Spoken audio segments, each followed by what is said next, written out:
Good day and welcome to AZZ's second quarter fiscal 2026 earnings conference call and webcast. All participants will be in listen-only mode. Should you need assistance, please signal a conference specialist by pressing the star key followed by 0. After today's presentation, there will be an opportunity to ask questions. To ask a question, you may press star then 1 on a touch-tone phone. To withdraw your question, please press star then 2. Please note this event is being recorded. I would now like to turn the conference over to Sandy Martin of Three Part Advisors. Please go ahead. Good morning. Thank you for joining us today to review AZZ's second quarter fiscal 2026 results for the period ended August 31st, 2025. Joining the call today are Tom Ferguson, President and Chief Executive Officer, Jason Crawford, Chief Financial Officer, and David Nark, Chief Marketing, Communications, and Investor Relations Officer. After today's prepared remarks, we will open the call for questions. Please note that the live webcast for today's call can be found at www.azz.com/investor-events. Before we begin, I would like to remind everyone that our discussion today will include forward-looking statements made in accordance with the Safe Harbor provisions of the Private Securities Litigation Reform Act of 1995. By their nature, forward-looking statements are uncertain and outside the company's control. Except for actual results, AZZ's comments containing forward-looking statements may involve risks and uncertainties, some of which are detailed from time to time in documents filed by AZZ with the Securities and Exchange Commission, including the latest annual report on Form 10-K. These statements are not guarantees of future performance, therefore undue reliance should not be placed upon them. Actual results could differ materially from these expectations.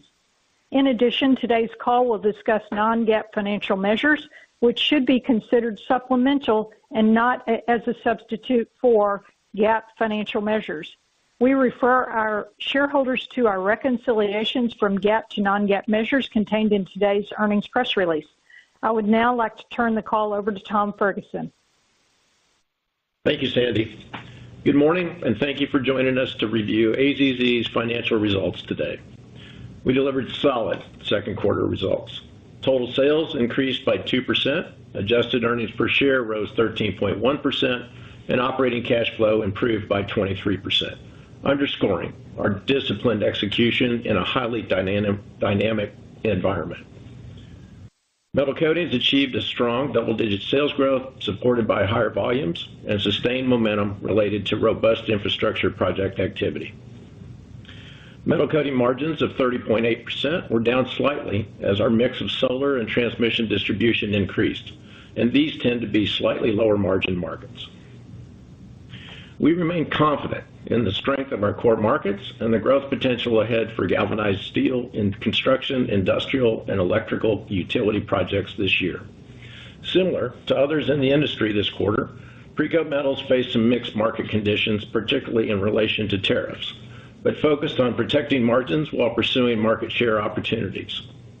While Precoat benefited from the tariff impact on pre-painted imported metal, they faced headwinds due to softer building construction that extended to HVAC and appliance end markets. Looking ahead, we are encouraged by Precoat's new customer wins, which are generating market share gains. This is primarily due to a strong focus on key markets impacted by reduced access to imported pre-painted metal, including the aluminum container market. Our container and beverage results continue to reach new highs during the quarter, indicating that the shift from plastic to aluminum is gaining momentum as we ramp production at the new facility in Washington, Missouri. However, the overall demand outlook remains mixed for Precoat's end markets, so we are maintaining a cautious outlook as ongoing tariffs have contributed to customer hesitation on non-infrastructure related projects. Dave will provide more details on industry trends and AZZ's end markets shortly. Consolidated adjusted EBITDA for the quarter was $88.7 million, reflecting a margin of 21.3%. The divestiture of the Electrical Products Group through the Avail joint venture created a modest EBITDA headwind in the quarter, which Jason will address shortly. At our new Washington, Missouri facility, sales continue to increase and operating leverage is improving as we ramp up production. We remain confident in achieving gross margin improvements as volumes grow at the new site through the second half of the year. AZZ's proprietary technology continues to set us apart. We continue to pursue technology upgrades ranging from updating system applications, continuing to migrate data systems to Oracle, exploring AI opportunities, and developing new galvanizing and coating processes to drive operational efficiencies across our broad network of facilities. As is normal for our metal coatings team, they quickly integrated the newly acquired Ohio facility onto Oracle and DGS, which is our proprietary digital galvanizing system. With that, I will turn it over to Jason. Thank you, Tom. For the second quarter, we reported sales of $417.3 million, representing a 2% increase from $409 million in the prior year period. Growth was led by our metal coating segment, where sales increased 10.88% over the prior year's quarter, driven by higher volumes and supported by infrastructure-related spending across our largest verticals. In contrast, Precoat Metals sales declined 4.3% due to a weaker end market environment, reflecting lower volumes in building construction, HVAC, and appliance end markets. As Tom mentioned, Precoat continues to win market share in a competitive and dynamic marketplace. The second quarter's gross profit was $101.3 million, or 24.3% of sales, compared to $103.5 million, or 25.3% of sales in the same quarter of the prior year. The Precoat Metal segment margins were impacted by customer buying patterns and the introduction of our new aluminum coil coating facility, which when combined contributed to have a small drag in margins. Whereas in the metal coating segment, product mix was slightly unfavourable in comparison to the prior year quarter. Selling, general and administrative expenses totaled $32.8 million in the second quarter, or 7.9% of sales. This compares favourably to last year's second quarter, which was $35.9 million, or 8.8% of sales. Operating income for the quarter was $68.5 million, or 16.4% of sales, compared with $67.6 million, or 16.5% of sales in the prior year's second quarter, reflecting the strength in operational execution on lower volumes.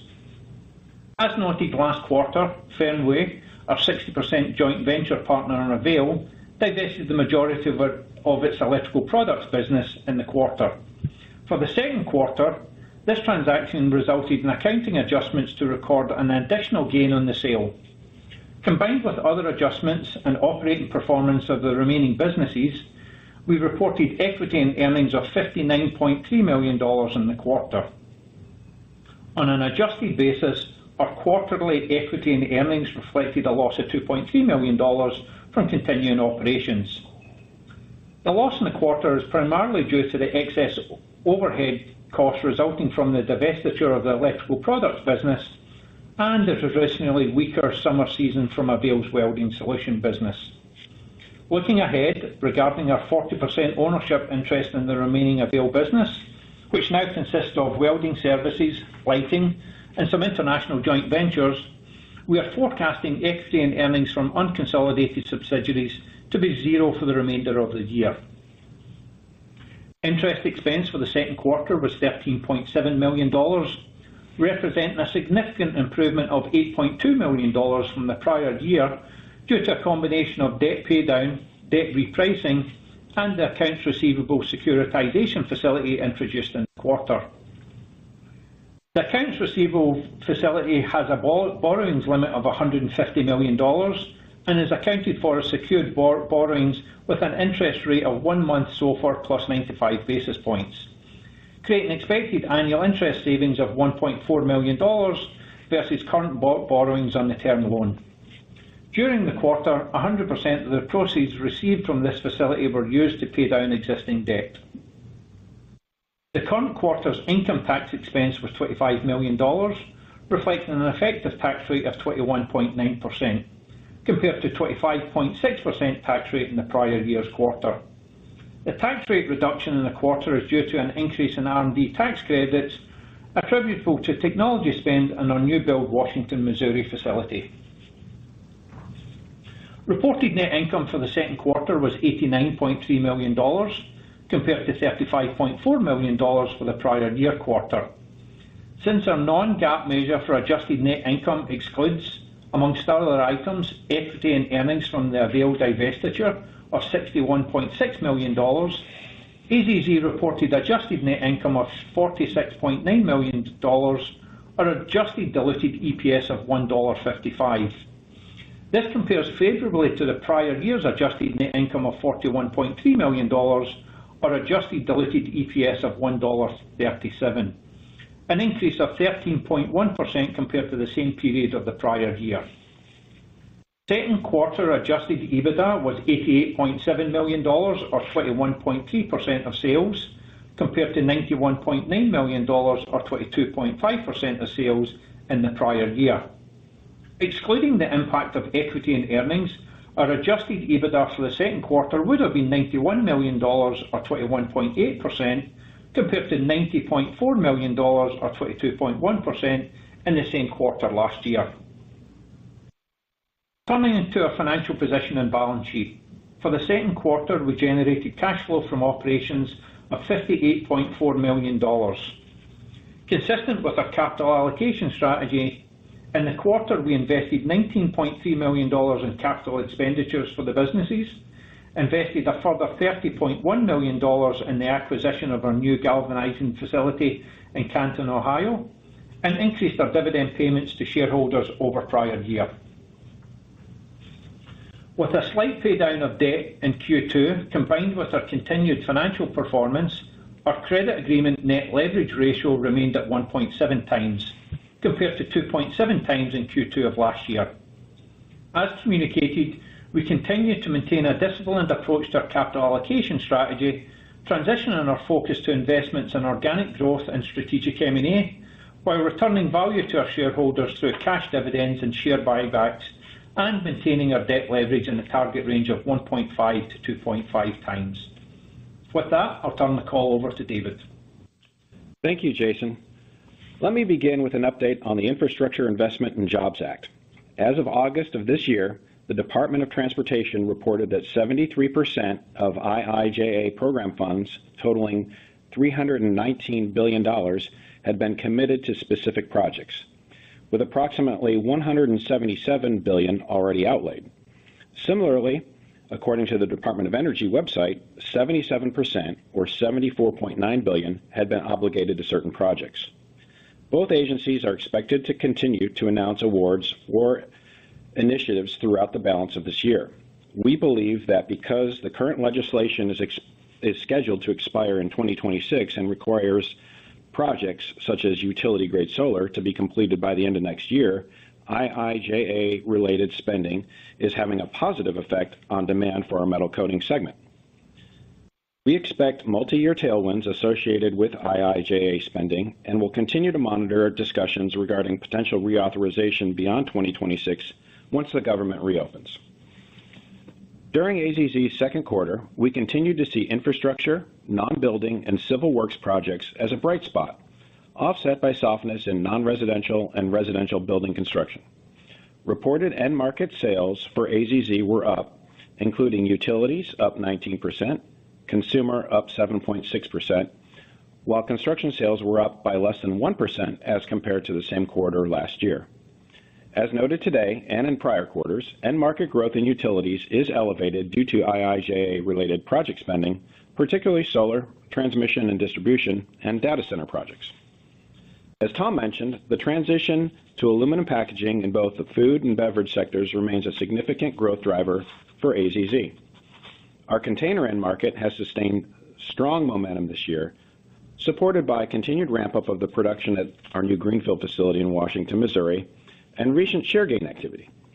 While we have seen increased opportunities from tariffs associated with imported pre-painted aluminum and steel, weakness in both non-residential building, particularly commercial, office, and retail construction, as well as residential building, has created some divergence in our construction end market sales. However, our teams remain well-positioned to execute through the balance of the fiscal year, and we are approaching calendar year 2026 with measured optimism. With that, I will now turn the call back over to Tom. Thanks, Dave. We continue to see a strong pipeline of project-related activity driven by megatrends such as energy transition and the growing demand for electricity generation to support the rapid growth of data centers. Grid modernization, transmission line expansion, and the integration of multiple energy sources will fuel further demand at our plants. As the country continues its journey to reindustrialize, the AI boom and cloud expansion are driving massive data center projects and infrastructure development. With higher interest rates lasting longer than anticipated, new housing development and related supporting projects remain muted. Public infrastructure spending tends to be less sensitive to interest rate fluctuations, as it is often funded through grants, bonds, or supported by subsidies. Overall, we anticipate and have planned for a multi-year tailwind in infrastructure spending, particularly in energy and power generation capacity, despite the potential for continued pressure on residential construction. For our 2026 fiscal year, we are reiterating guidance for total sales, EBITDA, and adjusted EPS. We anticipate that our sales will be in a range of $1.625 billion to $1.725 billion. Adjusted EBITDA will be within the lower half of the range of $360 million to $400 million due to the lack of Avail equity income as they continue to transition without the electrical products businesses. Adjusted diluted earnings per share will be in a range of $5.75 to $6.25, which translates to an increase of between 10 to 20% over the fiscal 2025 adjusted earnings. Although markets may be choppy in the second half of our current fiscal year, which extends through February 2026, our numbers are supported by strength in projects and structural steel demand forecasts. We continue to strengthen our operational performance and maintain disciplined execution at each of our facilities. Our liquidity position and balance sheet are strong and flexible, with a low debt to EBITDA ratio, especially given our cash generation capabilities. We remain well positioned to pursue strategic growth opportunities, including our other capital allocation strategies, as we have already discussed. Finally, industry consolidation presents ongoing opportunities for our company, and we are actively evaluating bolt-on acquisitions that are strategically aligned, fit our integration playbook, and extend our market leadership in metal coatings. Our M&A pipeline is healthy, and we plan to remain disciplined in pursuing only high-quality opportunities that create long-term accretive value for our shareholders. As always, I would like to express my gratitude to our hardworking and highly talented team for executing AZZ's shared vision of growth, profitability, and operational excellence. Our mission is to create superior value within a culture where our people can grow and traits matter. Our culture is built on providing outstanding quality and services directed within our servant leader mindset. These principles continue to shape our path forward and underpin our success. I am proud of our team's execution of the fiscal 2026 plan so far this year and remain confident we are positioned for continued growth and success. We are committed to driving top-line growth, enhancing profitability, and generating robust cash flow, all of which are supported by a disciplined capital allocation philosophy. Through the successful execution of our strategic priorities, we believe we will continue to deliver sustainable value for all of our stakeholders. Now, operator, we would like to open up the call for questions. We will now begin the question and answer session. To ask a question, you may press star then one on your touch-tone phone. If you are using a speakerphone, please pick up your handset before pressing the keys. If at any time your question has been addressed and you would like to withdraw your question, please press star then two. At this time, we will pause momentarily to assemble our roster. Our first question comes from Ghansham Panjabi with Baird. Please go ahead. Hey guys, good morning. I guess, first off on the Precoat market share gains that you called out, Tom, can you just give us a bit more color on that dynamic? And maybe dimensionalize the boost for AZZ. And I'm just asking because obviously volumes were down in the quarter. You cited some of the obvious in terms of construction and so on and so forth. How should we think about the contribution from the share gain piece? Yeah, I think so. A couple of things there. One, we picked up share gain because and we'd referenced it, the pre-painted imports are, because of the tariffs, are down significantly. So that's been transitioning to domestic supply, and we're painting, at least as much as our share. But if you take that, it's probably, David, it's about 10% on imports. So we've picking up our share of it. So we've picked up 3 or 4% to offset the roughly 9-10% market decline. So, it's just offsetting, but it's also positioning us, depending on what happens with tariffs, hopefully to sustain that market share and be able to take advantage of it as we go forward. As we're picking up new customers, new applications, converting that, and that's pretty much at our normal margin profile. So it's not like we've had to go aggressively discount to take that share, which is why I'm also confident that those margins will continue to flow through going forward post market softness, if you will. Sure. And so sticking with Precoat, so some of the challenges that you called out, building construction, HVAC, appliances, they all seem sort of, aligned towards the same theme. It doesn't seem like there's any short-term catalyst for those end markets in terms of reversing that weakness. Would it just be the share gains and then the Washington, Missouri facility that are the positive offsets? And how do you think that nets out for segment volumes as we think about the back half of the year for Precoat? Yeah, I'll start, and then Jason can probably add some additional color. I think you pretty much summed it up. So we're going to continue to, assuming the tariffs stay in place, which looks like they will, then we should be able to sustain those market share gains from picking up the past imported pre-painted metal. Two, we do have the Washmo site. It's still. I think we're saying it's running about 20% of its capacity or some number thereabouts.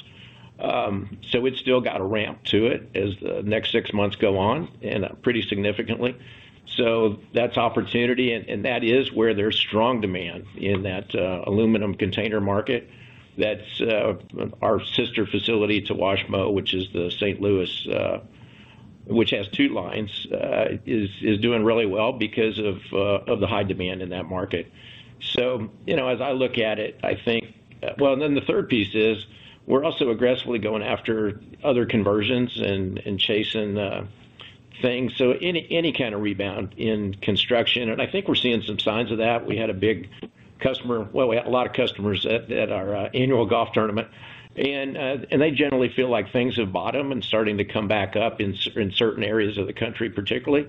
So we feel good about what we're doing, and I'd also commend the Precoat team.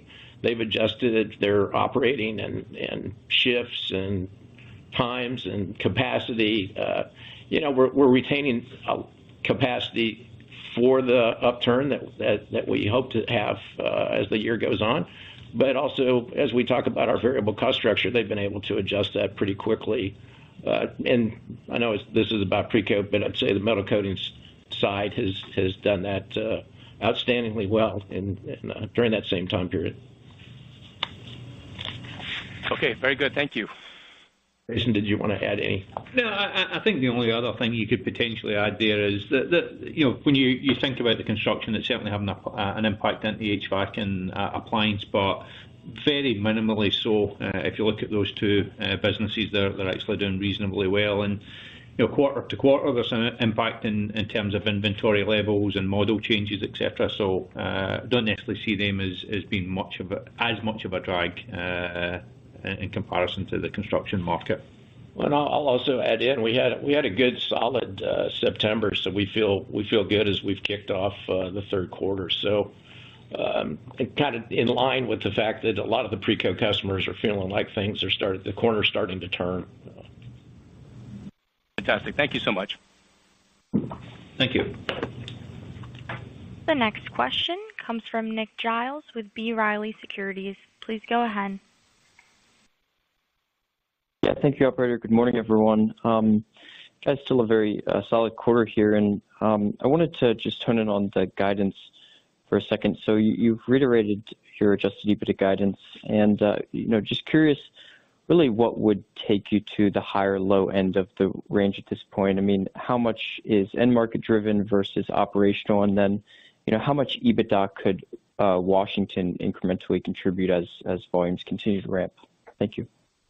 I'll answer the first part of that, and then Jason can opine on Washington. I feel like when it comes to it, and I don't know if this got missed or not. We've talked about it a few times, but you look at the $14-15 million of Avail EBITDA impact from last year versus we've signaled 0 for Q2, Q3, and Q4 for Avail. And so that's the biggest impact in terms of our EBITDA guidance. And I'd say that was, harder for us to predict until now we can see with primarily WSI as the main asset left in Avail. And they had just gone through this. Summer's always weak because, there's just not turnarounds and outages during summer. So we've felt that. And going forward, though, they do come back into, so in terms of the upside, hopefully they do have a strong fall season, which is, back to how turnarounds and outages run. I think interest savings is going to continue. We've paid down the debt. We continue even after acquiring Canton. We paid down some debt. So and interest rates have finally moved a little lower, and we've done that through our own actions in terms of repricing and the securitization.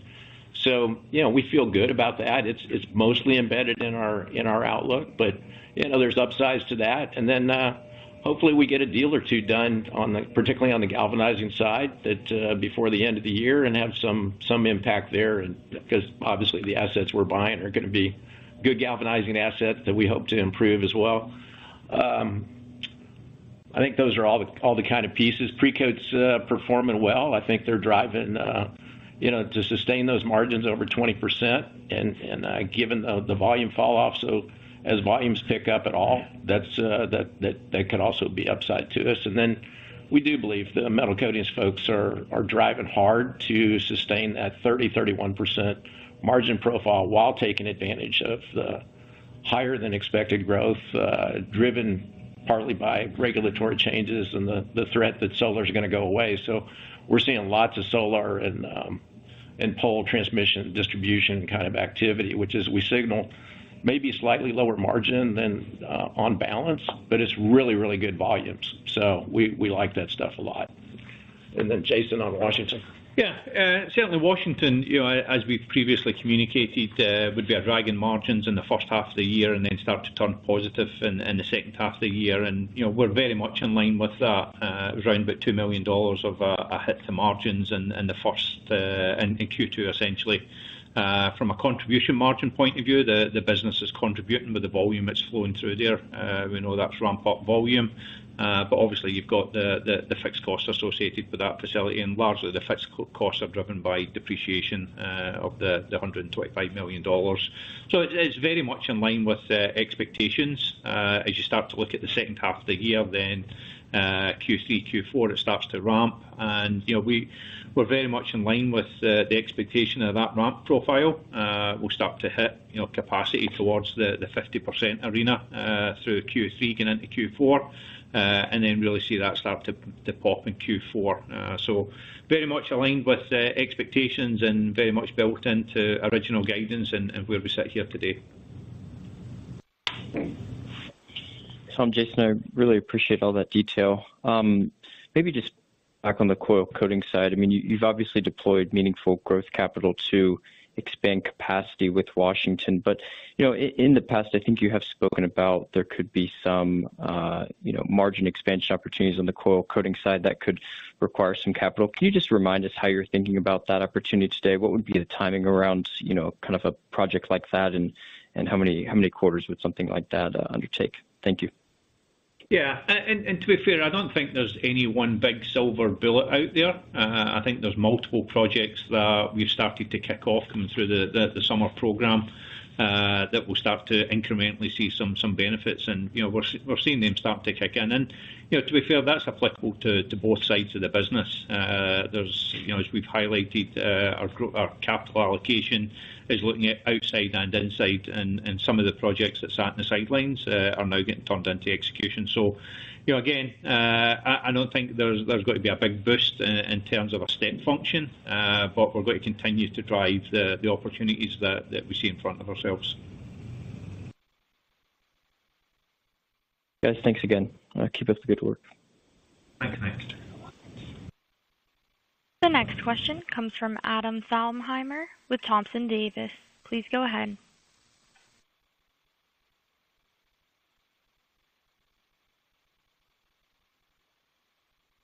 Hey, Adam, we can't hear you. You might be on mute. Pardon me, we have Timna Tanners with Wells Fargo. Please go ahead. Hey, Timna.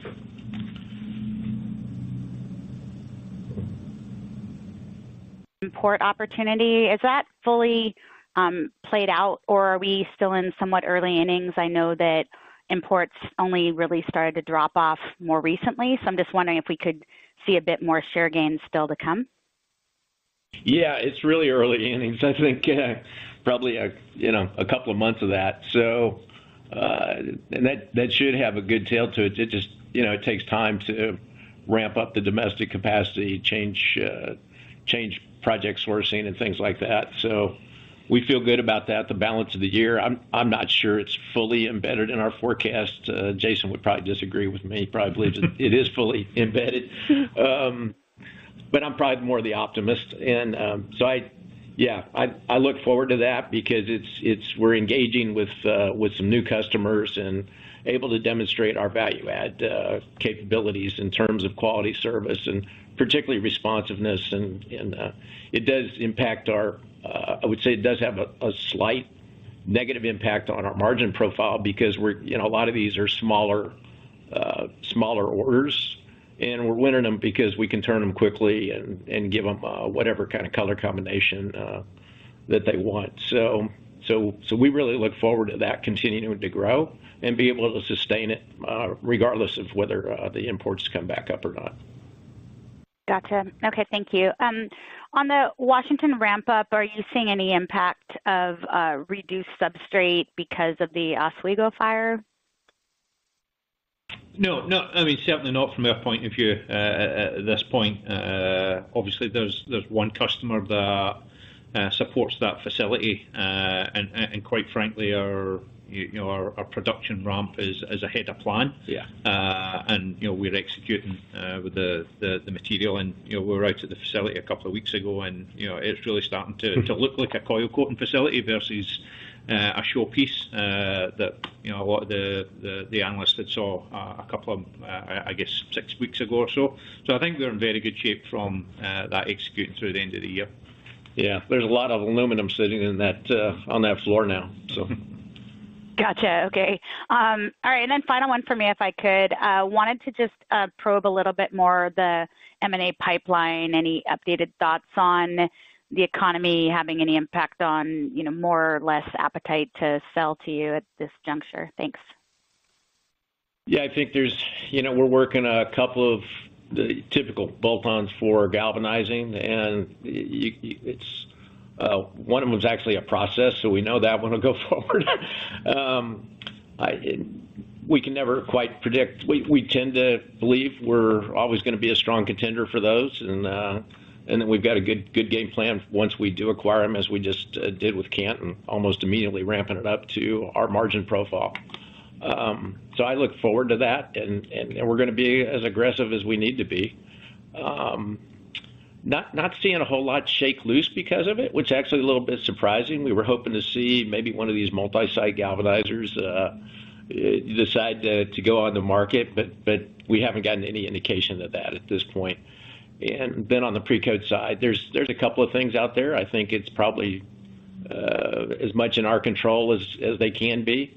But once again, the market hasn't seemed to cause them to want to move any faster than they were before. So, but it's a good pipeline. I think we've got 9 good opportunities that are in various stages, not to mention a long list of other ones that we remain in contact with. So I'm hopeful we get something done before the end of the year, and maybe more than one.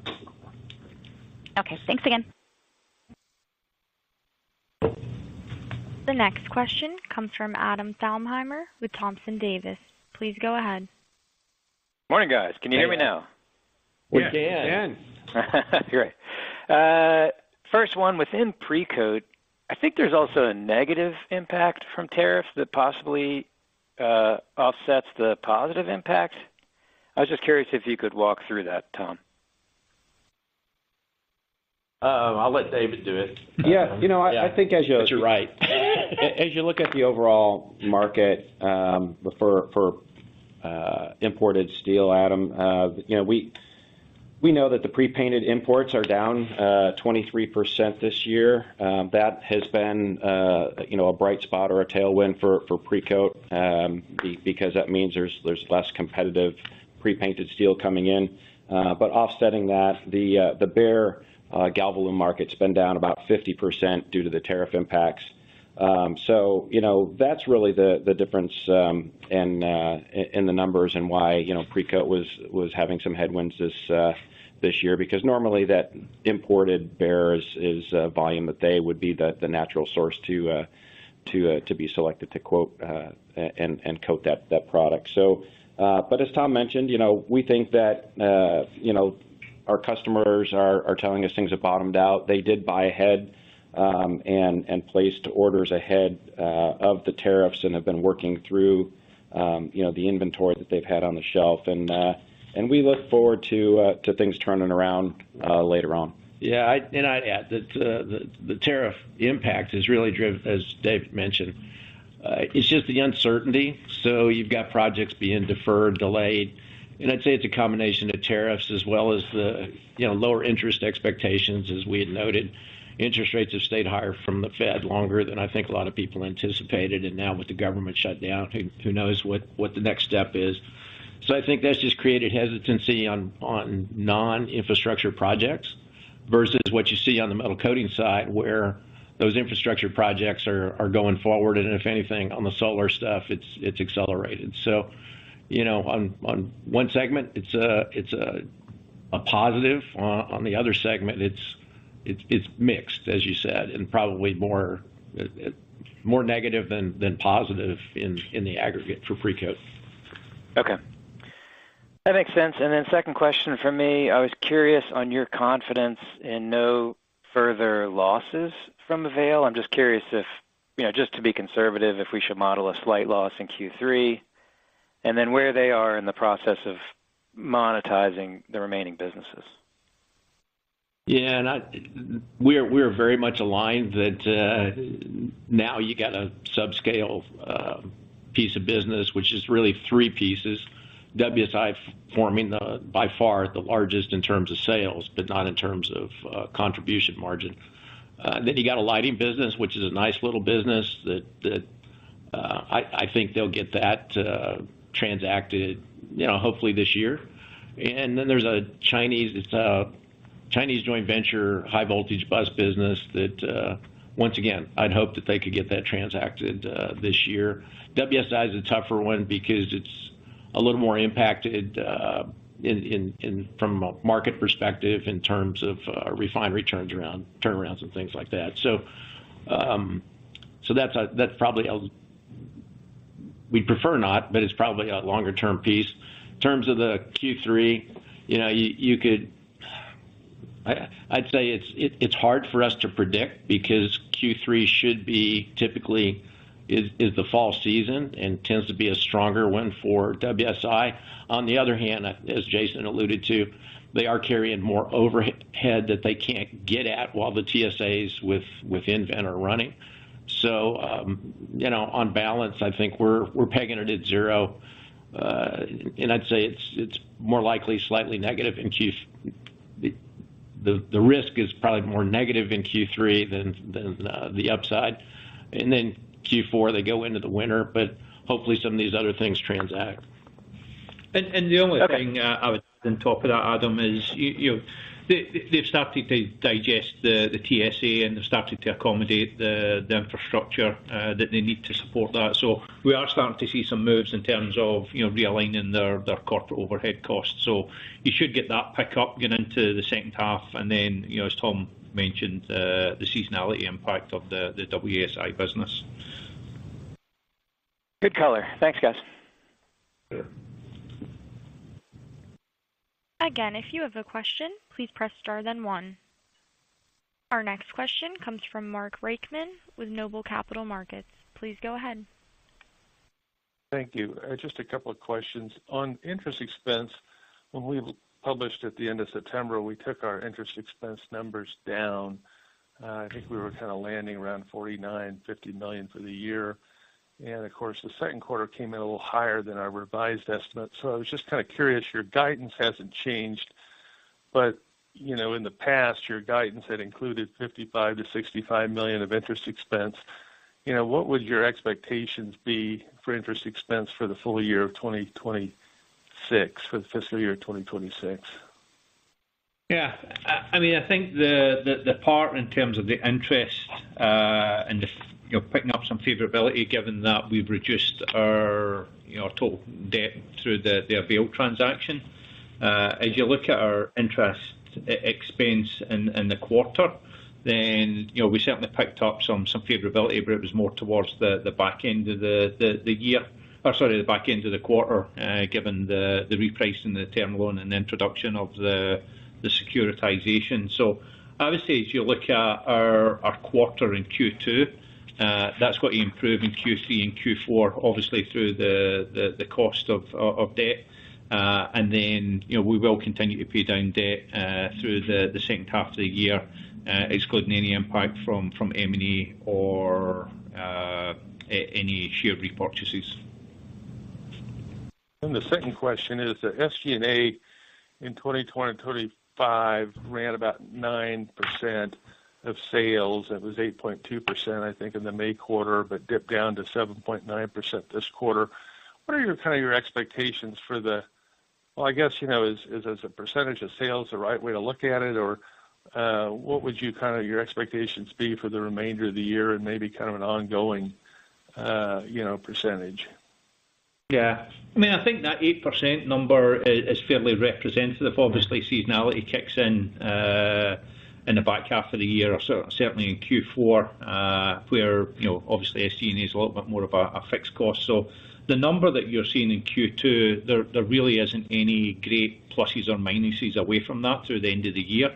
So it's got to be more of a fixed number versus a fixed percentage as you look at Q3 and Q4. Okay, and just one follow-up to Adam's question on the equity and earnings of unconsolidated subsidiaries. So we originally had like $1.4 million in the third quarter, and I think $774,000 in the February quarter. So what I heard from you is basically zero in the third quarter and kind of maybe modestly positive or close to neutral in the fourth quarter for that, and that would be Avail, obviously.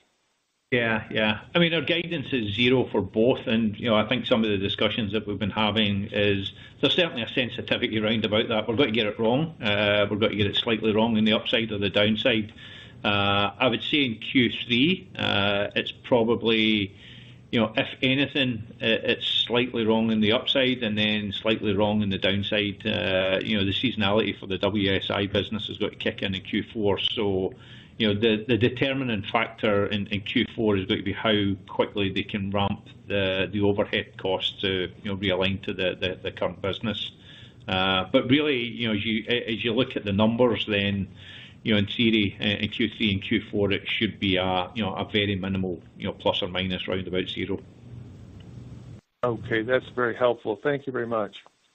Sure. Thank you. The next question comes from John Franzreb with Sidoti & Company. Please go ahead. Good morning, guys, and thanks for taking the questions. I actually want to go back to one of your responses to an earlier question about Precoat doing better in September. Do you have any idea, or can you give us any color as to what's driving maybe the recovery in Precoat during that month? The only thing I would add is, there's certainly fluctuations month to month, and inventory buying patterns plays a part into that. And obviously, we're still coming through our strong construction season. So shipments versus, building inventory versus depleting inventory. You're into that time period where you're starting to look at the end of the season and accommodating your inventory for that. And again, quite frankly, in September, we've seen a little bit of strength. So our customers, if you take that one single data point, our customers are, looking for a healthy end to the season, would be my takeaway. Okay, great. And also, it also sounded like that maybe demand in the Washington facilities is maybe a little bit better than you expected. Can you kind of remind us or update us as to what the revenue contribution is in Washington that's embedded in your full year revenue guidance?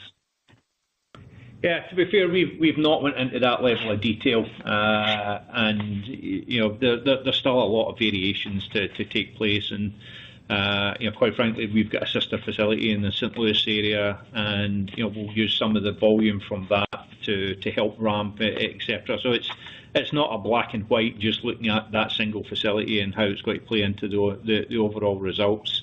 There's still a lot to play out here. We started the production in April, and we're certainly progressing very, very well. But equally, we're cautious just in terms of what could be around the corner. So really don't want to put specific numbers round about it, but what we have built into the guidance, we're sitting here very comfortable with those numbers. Okay, fair enough. And one last question, if I may. The zinc prices have rebounded sharply from their bottoms early in the spring. Just maybe some thoughts or commentary on what you're seeing in the zinc market that might be helpful for us.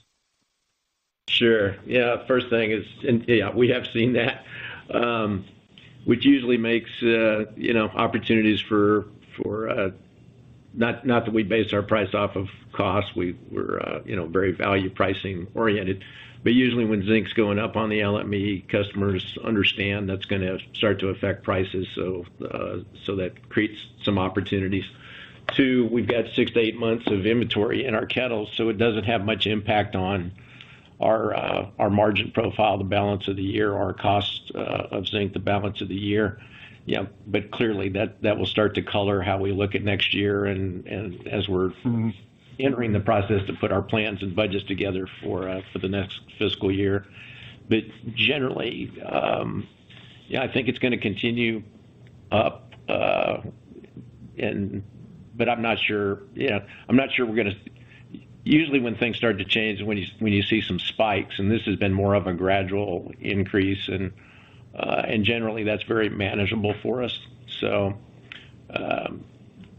Minor impact on our outlook in metal coatings for this year. Clearly, as we start to put our plans together, it'll be a talking point as we talk about however we end up guiding for the next fiscal year. Great. Makes sense. Thanks for taking my questions. Appreciate it. Sure thing. Thanks, John. The next question comes from John Bratz with Kansas City Capital. Please go ahead. Good morning, everyone. Good morning, John. Tom, a couple questions. On the metal coating business, you completed the Canton acquisition, I think, July 1st. How much of a contribution did Canton have in terms of revenues in the quarter? It's revenues in the quarter, $2 million, and a few $100,000 of contribution margin. Okay, good. And it was only 2 months in the quarter, so we'll see a full quarter not here going forward. That's right. Okay. And secondly, on the margin profile for the metal coating business, it's been very, very good over the last couple of years, and absent any significant change in zinc prices or the economy and so on, is that range that you provided in terms of adjusted EBITDA margin for that segment, is that that lower end of the range, is that still relevant? Is there a point where maybe you feel comfortable raising that lower end and getting closer to the 30 to 32%, something like that? Absent any significant economic changes. Yeah, we tend to. We haven't seen the low end of that, or even very much. I think one quarter we were below 30%, which was last winter. We had a rougher than normal Q4 last year. So that was probably the only time in a while we've seen below 30%.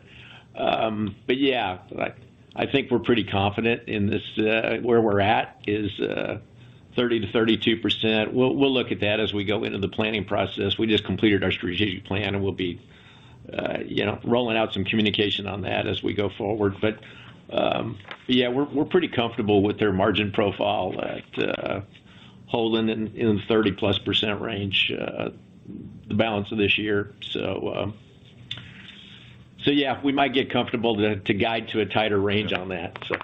Okay. All right. Thank you very much. Sure thing. This concludes our question and answer session. I would like to turn the conference back over to Tom Ferguson for any closing remarks. Yeah, just a couple of things. I don't think we got any questions on share buybacks. Jason alluded to it, but we had kind of guided that we'd be buying. We issued a 10b5-1 that for $20 million at a couple of price points. I think I'm confident we will get $20 million of our shares bought in over the next perhaps few weeks to a couple of months, and look forward to doing that. And because we think we're still a great high value stock and business with an outstanding outlook, particularly as we kind of finish out the choppiness of this year and look forward to next year. So thank you for joining us. We look forward to talking to you after our third quarter results.